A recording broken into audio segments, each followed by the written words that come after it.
Assalamualaikum warahmatullahi wabarakatuh. Di sini saya ingin membawakan sebuah topik 5 yang berjudul fuel injection nozzle. Sebelum itu saya ingin memperkenalkan terlebih dahulu. Nama saya Eli Braliansyah. Saya berasal dari kelas 3A semester 3 program studi alat berat. Di sini saya membawakan sebuah 5 topik. Yang pertama ada kapsul nozzle, dan yang kedua ada pengujian nozzle, yang ketiga ada pemeriksaan, pembersihan, pengujian kapsul nozzle, pre-combustion nozzle, yang keempat ada pemeriksaan, pembersihan, pengujian nozzle and seal type, yang terakhir troubleshooting. Kita lanjut ke materi selanjutnya, yaitu fuel nozzle capsule type. Terdapat 2 jenis fuel injection nozzle capsule type. Di sebelah kiri gambar adalah nozzle yang digunakan di sistem fuel pre-combustion chamber. Nozzle pada gambar sebelah kanan dipasang pada sistem fuel direct injection. Perbedaan utama di antara kedua tipe nozzle ini adalah bahwa nozzle pre-combustion chamber hanya memiliki satu orifice berdiameter besar yang menginjeksikan fuel ke dalam pre-combustion chamber. Sementara nozzle direct injection mempunyai banyak orifice yang menginjeksikan fuel ke carter di crown piston. Cara kerja. Sebelum lanjut ke cara kerja, saya akan menjelaskan komponen-komponen yang ada di kapsul, tapi tidak terlalu terlihat. Yang ini saya jelaskan. Yang paling atas ada tip check valve. Nah, itu yang paling ujung tip check valve. Terus yang di sebelah sini ini ada slip. Setelah itu di bawahnya lagi ada, di bawah spring ini retainer. Nah, dan di bawah di sini ini namanya nut assembly. Setelah itu di atas ada speed. Ini speed, ada spacer. Nah, ini yang di tengah-tengah ini adalah spring. Setelah itu ada case. Ini case. Bawahnya lagi ada screen. Nah, langsung kita ke cara kerja. Cara kerjanya yaitu fuel injection pump mengirim fuel melalui fuel line dan valve body ke nozzle. Fuel setelah melewati nut assembly masuk melalui stainless steel screen. Setelah fuel melewati screen fuel memasuki slip di sekitar check valve.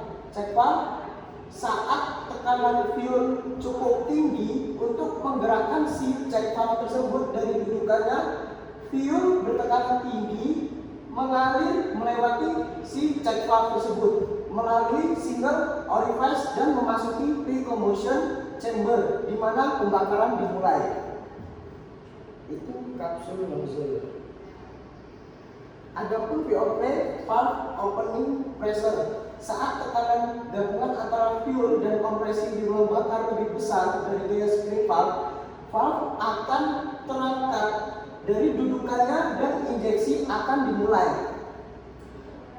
Ini adalah saat nozzle tip terangkat dan fuel melalui disemprotkan ke dalam silinder. Jumlah tekanan yang diperlukan untuk melalui gaya spring dan menggerakkan si nozzle tip dari dudukannya dan memungkinkan fuel untuk mulai menyemprot disebut VOP.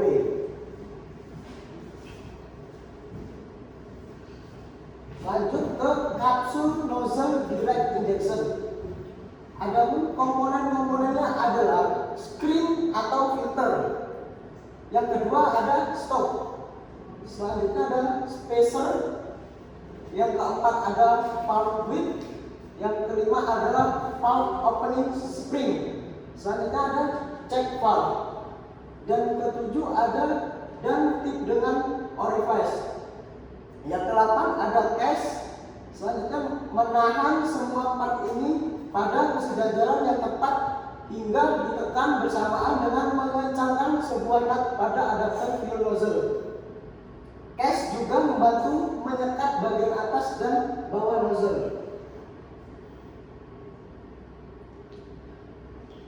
Adapun selanjutnya ini pencil type fuel nozzle direct injection. Kita akan memperkenalkan komponen-komponen si pencil type. Yang paling atas itu ada cap. Nah, paling atas ini adalah cap. Selanjutnya yang di bawahnya ada lift adjustment screen lockout. Ini. Nah, terus ada gap seal. Nah, setelah itu ada ini spring shift namanya di sini. Terus ada valve body. Ini valve body. Setelah itu ini nozzle tip. Dan selanjutnya ada Teflon sheet carbon drum. Nih. Nah, selanjutnya ada valve grid. Ini di sini ada pressure spring. Ada springnya. Setelah itu pressure screw lock nut. Nah, penahan si spring. Setelah itu pressure screw di tengah ini dan lock adjustment screw. Lanjut ke cara kerja dari fuel injection pump mengalir melalui fuel line dan memasuki valve body sekitar valve. Saat gabungan tekanan fuel dan kompresi di ruang bakar lebih besar daripada gaya si pressure spring, valve akan lepas dari dudukannya dan injeksi akan dimulai. Saat tekanan fuel berlanjut untuk meningkat, valve akan bergerak lebih jauh dari si dudukannya hingga menyentuh lift adjustment screw. Injeksi akan berlanjut hingga tekanan kompresi dan tekanan fuel tidak cukup untuk melampaui gaya spring. Spring akan menekan valve kembali ke posisi dudukannya. Selanjutnya, pengikisan tip oleh fuel yang kotor. Pengikisan tepi bagian dalam orifice akan terjadi jika material abrasif memasuki sistem injeksi fuel. Walaupun kerusakan ini tidak dapat dideteksi dengan melihat bagian luar nozzle, orifice fuel nozzle yang terkikis akan mempengaruhi si operasi engine. Orifice yang terkikis memungkinkan aliran fuel yang berlebihan, konsumsi fuel yang berlebihan, dan asap hitam. Kerusakan ini biasanya merupakan hasil dari fuel yang kotor atau perawatan fuel filter yang kurang memadai. Lanjut ke pengujian nozzle. Jika fuel yang digunakan bersih sesuai spesifikasi Caterpillar, umur pakai nozzle seharusnya minimal 5.000 jam, dan pada banyak kasus dengan perawatan yang tepat, nozzle akan beroperasi jauh lebih lama. Pada kenyataannya, banyak nozzle yang masih layak pakai setelah berumur lebih dari 30.000 jam.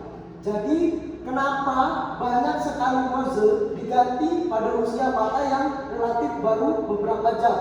Pada dasarnya, hal itu karena pengujian nozzle di field dan telah memberikan hasil yang keliru. Karenanya, Caterpillar telah menerbitkan beberapa petunjuk baru untuk meningkatkan si pengujian nozzle. Lanjut ke tester group. Ini komponen untuk pengujian nozzle. Fuel injection nozzle Caterpillar diujikan pada nozzle tester group pada gambar 5.11 di atas ini. Tester ini memiliki dua gate, satu untuk pengujian tekanan rendah dan satu untuk tekanan tinggi. Gate tekanan rendah dapat mengukur tekanan hingga 6.895 kPa atau sama dengan 1000 PSI dan PSI dan digunakan untuk menguji nozzle kapsul type pre-combustion chamber. Gate tekanan tinggi memiliki batas sekitar 5.000 PSI dan digunakan untuk nozzle kapsul type direct injection dan nozzle pencil type.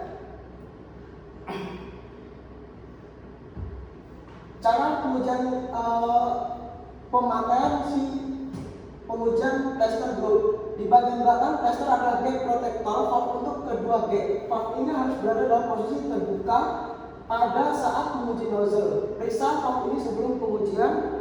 Selanjutnya, kemudian pastikan reservoir terisi dengan oli kalibrasi yang bersih, oli bermutu, rendah, dan akan menyebabkan operasi pompa tester yang lunak atau spong. Jangan menggunakan fuel diesel di tester karena penguapan fuel diesel akan meninggalkan sisa varnish pada nozzle yang diujikan dan disimpan. Pastikan pressure gauge bersih, tidak rusak, dan dikalibrasi dengan tepat. Pengujian nozzle selanjutnya, gauge yang ditunjukkan di gambar telah rusak dan tidak akan kembali ke tanda nol. Hal ini tidak akan menghasilkan pembacaan yang tepat dan akurat dan harus diganti.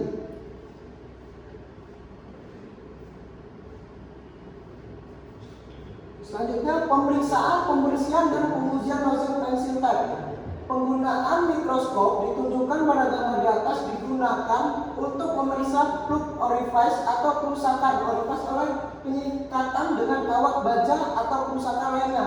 Nozzle type gambar kiri akan memberikan sedikit gambaran bagian orifice yang mengalami keausan atau kotoran dan sedikit tumpukan karbon adalah normal pada nozzle bekas. Selanjutnya, pembersihan. Karbon yang berlebihan dapat dibersihkan dari nozzle pipe menggunakan sikat kawat kuningan gambar pertama. Jangan menggunakan sikat kawat baja. Sikat kawat baja gambar kedua terlalu besar diameternya dan terlalu keras untuk digunakan membersihkan nozzle pipe. Sikat kawat kuningan memiliki diameter yang lebih kecil dan lebih lunak yang akan membersihkan karbon tanpa merusak si orifice. Selanjutnya, gambar di atas menunjukkan perbedaan antara orifice normal yang telah rusak oleh penyikatan dengan kawat baja. Orifice normal akan memiliki tepi yang tajam dan bersih, memungkinkan fuel yang penuh. Sikat kawat baja akan menyebabkan si tepi yang tajam untuk bergulung dan menutup sebagian orifice injeksi, menyebabkan pengiriman fuel yang lebih sedikit dan power engine yang rendah. Setelah pemeriksaan nozzle secara visual, nozzle siap untuk dipasangkan ke tester gambar pertama. Jika nozzle dengan cap akan diujikan, lepaskan cap sebelum nozzle dipasang. Periksa bagian dalam cap terhadap adanya debris atau partikel logam yang dapat menunjukkan adanya kerusakan di dalam nozzle atau sistem fuel. Tempatkan nozzle di ujung extension tab dan kencangkan nut dengan tangan untuk menghindari kerusakan tester. Untuk melengkapi pemasangan gambar kedua, tutup valve on/off dan buka pump isolator valve dan protektor valve gate tekanan tinggi.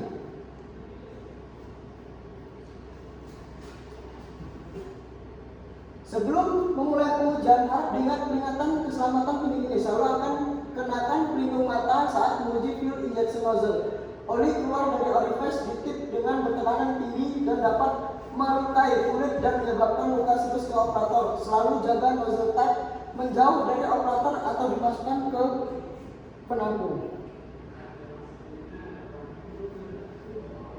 Pengujian plug orifice dirancang untuk memastikan bahwa semua orifice terbuka sebagaimana ditunjukkan di sini.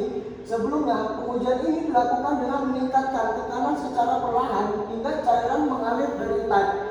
Naikkan tekanan dengan sangat cepat hingga cairan mengalir dari type.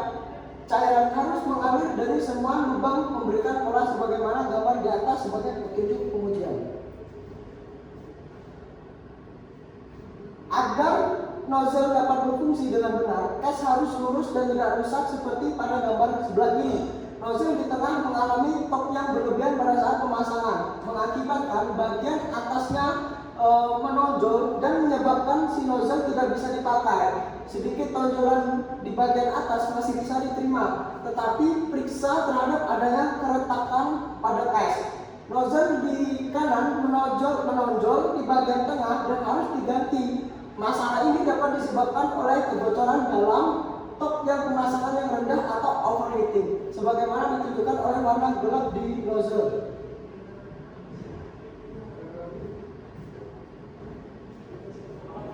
Selanjutnya, troubleshooting. Kerusakan piston dapat terjadi akibat terlalu banyak panas dalam atau di sekitar ruang bakar. Panas yang berlebihan dapat disebabkan oleh kegagalan sistem pendingin, kegagalan piston cooling jet, timing injeksi yang tidak tepat, hambatan di udara intake atau exhaust, clearance piston ke silinder yang tidak tepat atau kegagalan nozzle fuel. Sekian dari saya untuk materi ini. Terima kasih. Sebelumnya, wassalamualaikum warahmatullahi wabarakatuh. Waalaikumsalam. Kakek udah